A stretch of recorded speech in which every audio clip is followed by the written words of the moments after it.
Kwenye video ya leo tutakwenda kujifunza tools mbalimbali. Tumeona kwenye video iliyopita tumeangalia jinsi ya kutumia lines and polylines. Leo tutakwenda kuangalia jinsi ya kutumia tools nyingine tofauti kama duara, circle, arc, polygon na vingine tutakavyoviona. Okay.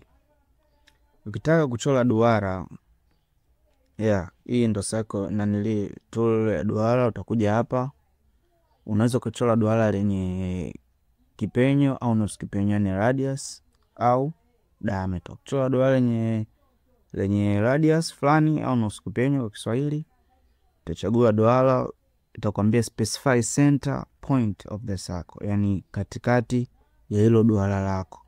Utabonyeza, utasema labda hapa. Itakupa option ambayo unaweza ukafanya ukubwa wa duara lolote ikiwa inaonyesha hiyo diameter yako. Kwa maana yake unaweza ukaingiza diameter wewe ambayo radius ambayo wewe unahitaji. Labda tuseme nataka 10. Kwa utaandika 10, utabonyeza enter. Basi kishafanya hivyo, maana yake hiyo duara lako lina radius ya 10.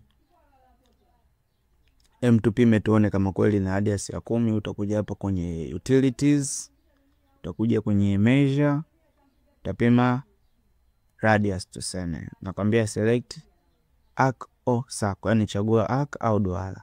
Nachagua duara langu ni hili, nakwambia diameter ni 10. Okay, baada ya kufanya hivyo unabonyeza escape. Sasa let's say tunataka tuchore duara lenye diameter fulani, sasa penyo fulani. Chagua hapa duara, inakwambia specify kama kawaida, una specify labda hapa.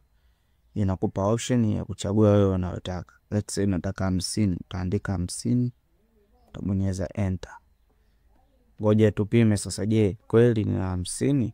Manake tukipima hapa, manake tunaweza tukatumia distance au radius. Manake kama tumeweka diameter ni 50, manake radius lazima iwe 25. Tuchague duara, manake hii hapo 25. Yes, hivyo ndo jinsi ya kuchora duara. Kitu kingine ni kuchora duara. Duara labda una pointi zako 2, unataka kuchora katikati hizo pointi 2 duara liwe katikati. Kuna hiyo option ya 2 point, na kama una pointi 3 unataka duara lako liwe katikati hizo pointi 3, kuna hiyo option nyingine ya 3 point. Let's say tuna pointi zetu 2 ambapo labda tuseme ni mstari huu hapa paka hapa.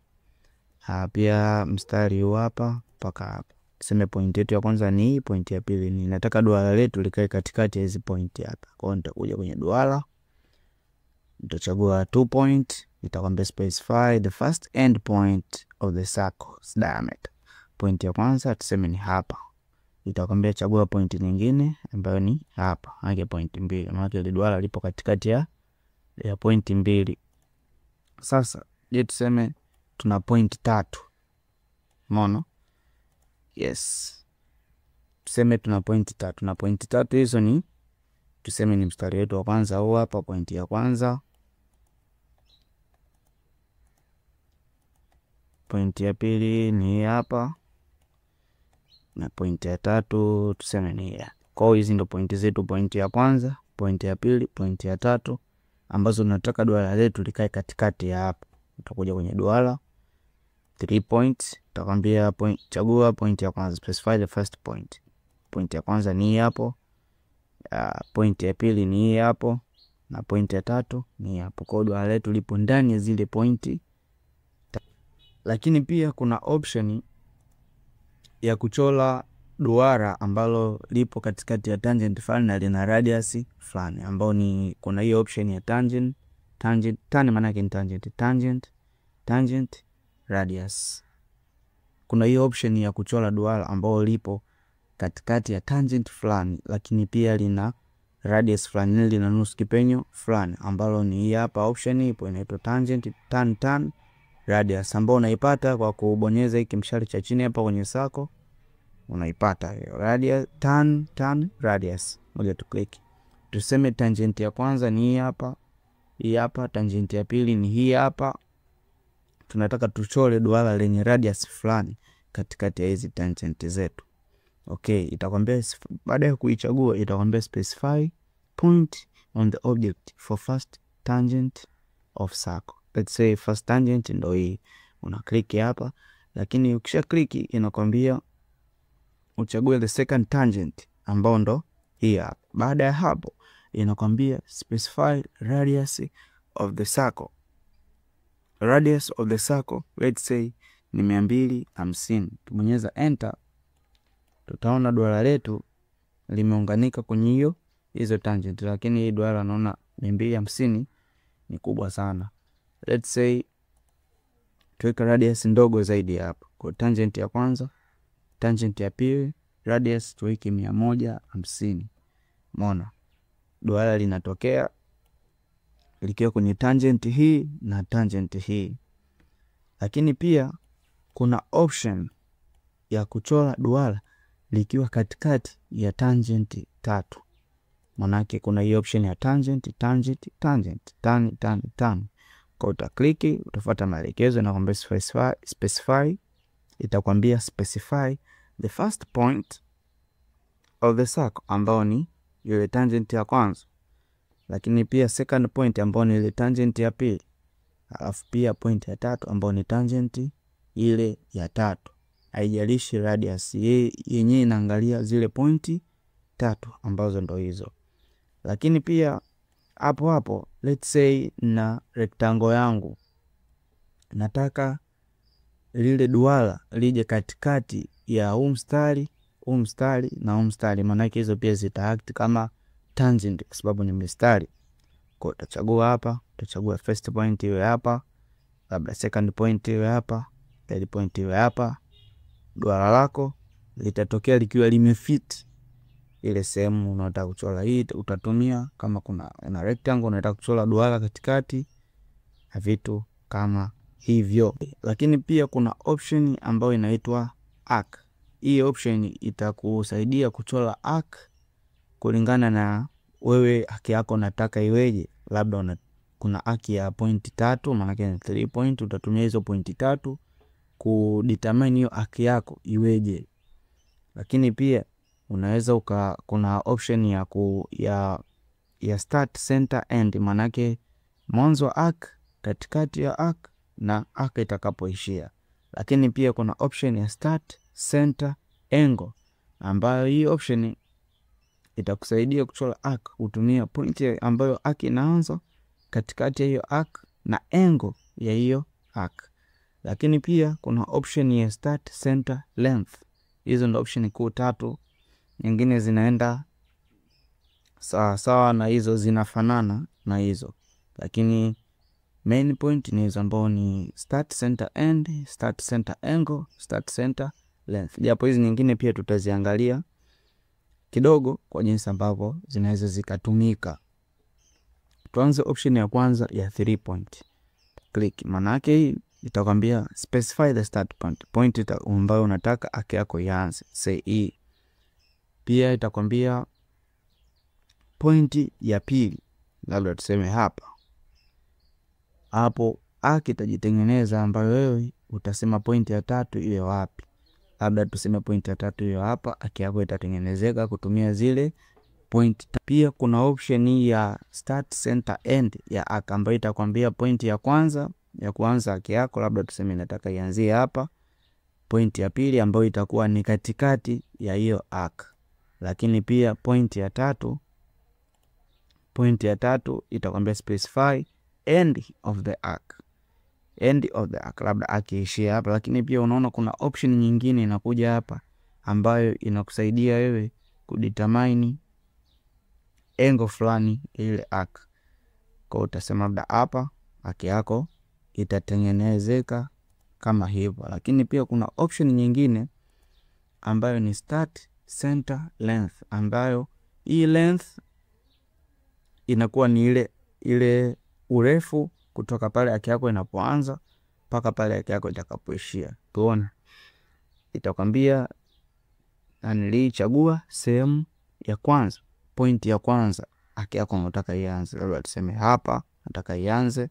Lakini pia itatuambia tuchague katikati ya hiyo arc, center point of the arc. Tuseme hapa. Umeona inatupa urefu fulani wa ile arc. Kwa urefu unavyozidi kuongeza ndio ile arc yako inavyozidi kuongezeka. Let's say tunataka tuweke arc length ya F5. Bonyeza enter, itatokea arc kama hii ambayo urefu wake wa chini hapa ni F5. Tuangalie, tupime distance. Sasa hivi hapa tunakuja kwenye distance. Napima let's say kutoka hapa mpaka hapa. Kwa hiyo tunaona urefu huu ni F5. Yes, kuna haki ya hivyo. Lakini pia tutakwenda kuangalia jinsi ya kuchora ya option ya kuchora rectangle na polygon. Kuna option ya kuchora rectangle na polygon. Hii ni option ya kuchora rectangle. Itakwambia chagua point ya kwanza. Utachagua point ya kwanza, lakini pia itakwambia chagua corner point, yani point ya pili. Unaweza ukachagua tu point ya pili, rectangle yako ikawa imetokea. Lakini michoro mingi utakayotumia AutoCAD utakuta inahitaji vipimo sahihi. Kwa hiyo utachagua labda unataka kutia vipimo vyako, nataka nitie length fulani na width fulani, ambayo utasema utachagua point ya kwanza. Hapo ukija utaona kuna maandishi hapo ya blue ambayo kila nikichezesha yanaongezeka na kupungua, ambayo hiyo unaona ni length ya hiyo rectangle. Let's say tunataka length iwe F3, utaandika kwenye keyboard yako F3. Ukitaka kuandika width, utabonyeza kibonyezeo kwenye keyboard yako cha tab, ambayo itashift kutoka kwenye length kwenda kwenye width. Lakini angalizo, usije ukabonyeza enter. Kwa utabonyeza tab, itakuwa utaona pale kwenye length imelock, tena uwezi ukaongeza length. Basi inakuwa ni kubadilisha tu width, ambayo width tuseme nataka iwe 1500. Tuandike 1500, utabonyeza enter. Tayari rectangle yetu ina urefu ina length ya F3 na width ya 1500. Tuangalie. Tunakuja hapa, tuna measure distance. Okay, tuseme na measure length. Paka hapo tunaona ni F3. Enter. Tunabonyeza, tuna measure hii width, tunaona ni 1500. Basi hivyo ndo jinsi ya kuchora rectangle in freehand. Na kama ukitaka iwe na vipimo, ngoja. Pia kuna option ya kuchora polygon. Hapo kwenye rectangle ukibonyeza kibonyezeo cha chini, kuna option ambayo inakwambia rectangle na option ya polygon. Chague polygon. Polygon ni maumbo ambayo yanakuwa na angle mbalimbali. Ukishabonyeza tu ile command itakwambia enter number of sides. Najua number of side ni polygon yenye side 3 inaitwa triangle, yenye side 4 inaitwa rectangle, yenye side 5 pentagon, hexagon inaenda hiyo heptagon mpaka inafika huko kwenye angle 20, maicosagon, maendecagon huko inaendelea. Kwa hiyo utachagua number of sides ambayo wewe unataka hiyo polygon yako hiyo. Sisi tuchague yenye side 6 ambayo ni hexagon. Ukishaandika 6 kutumia keyboard yako, unabonyeza enter. Itakwambia specify center of the polygon, yani katikati polygon yako katikati yake itakuwa ni wapi. Utabonyeza popote ambapo unataka. Inakuja option either iwe inscribed in a circle au subscribed.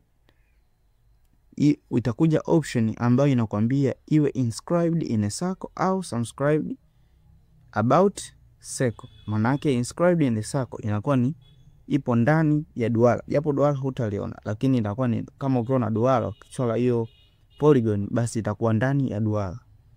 Hii subscribed about the circle manake itakuwa nje ya duara. Sisi tuchague labda inscribed in a circle. Basi utaona polygon yako imetokea. Na ukitaka kujua kama hii kweli ni inscribed in a circle, utaona basi utakapokuwa unaichezesha, basi hii kasa yako au wiki kimshale kinakuwa kipo kwenye angle ya ile polygon. Kwa utachagua ukubwa ile polygon yako, basi kiangalia ina sides 6, 1 2 3 4 5 6, basi inakuwa ni hivyo. Lakini let's say tunataka kuchora ile ambayo ipo subscribed in about the circle.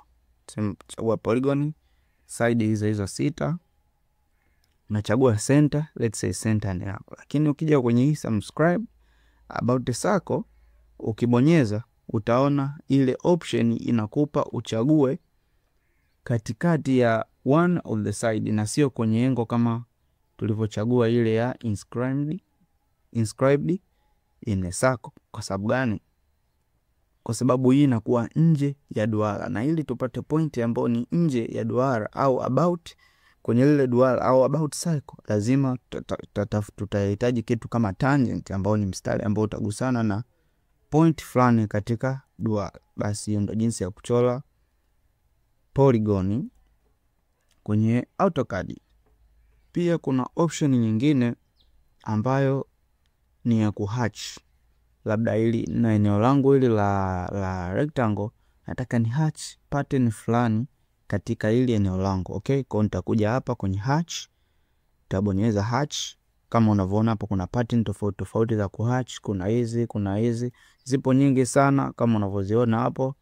Let's say sisi tunataka kuchagua hii inayofanana na tofali. Kwa nita click hiyo pattern, itakwambia uchague eneo la ndani la boundary, yani sehemu ambayo lipo enclosed katika sehemu fulani, utabonyeza.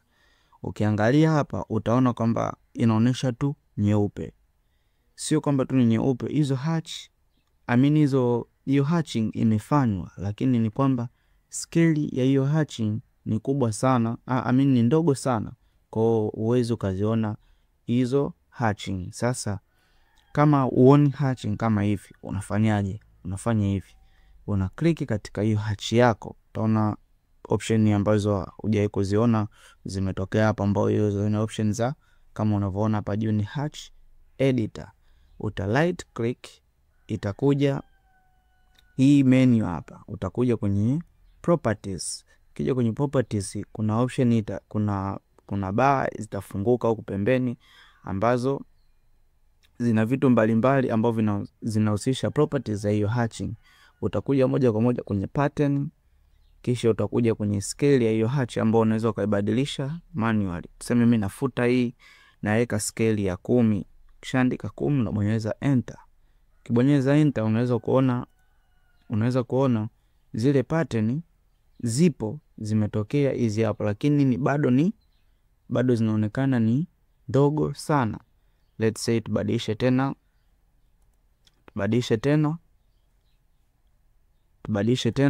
scale ya hizo hatches. Utakuja tena properties au quick properties. Ukibonyeza quick properties sasa hivi itakuja hiki option hapa ambacho unaweza option unaweza ukakimove, lakini pia unaweza ukakimove labda kija hapa pembeni kulingana na mapenzi yako. Kwa kuna option ya scale moja kwa moja ipo hapa. Tuseme tufute, tujaribu kuweka 50. Basi hiyo scale sasa naona jinsi ya kufunga, kuna X hapo utabonyeza. Basi hatch zetu ndio kama hivyo unazoziona. Lakini pia kuna aina tofauti za hatch ambazo kama tulivyoziona kule, kuna hizi hapa zinazoonekana hapa kama tofali, kama cross, kama dash, kama doti, zozote zile. Lakini pia kuna option nyingine ambayo inaitwa gradient. Ni kama hatches lakini zenyewe zinakuwa ni solid colors kama hivi. Umeona nikiklik tu eneo la ndani hapa, zinakuja hizo rangi ambazo kisha bonyeza hivi, unabonyeza enter, tayari zinakuwa zimetokea. Lakini unaweza kubadilisha rangi ya hizi ambazo unaweza kubadilishia hapa, labda ikawa nyekundu na labda na hii purple. Yes. Na ile pattern ya hizi rangi pia unaweza kubadilisha. Kuna pattern tofauti, labda iwe kwa katikati, iwe hapo kuna hemisphere, kuna curved, vile unavyotaka wewe. Hayo ndio yote kwa video hii. Tafadhali usisahau kusubscribe katika channel yetu CAD Tanzania ili kuzidi kutupa moyo wa kuendelea kufanya video kama hizi. Asante. Pia usisahau kulike. Tukutane kwenye tutorial nyingine.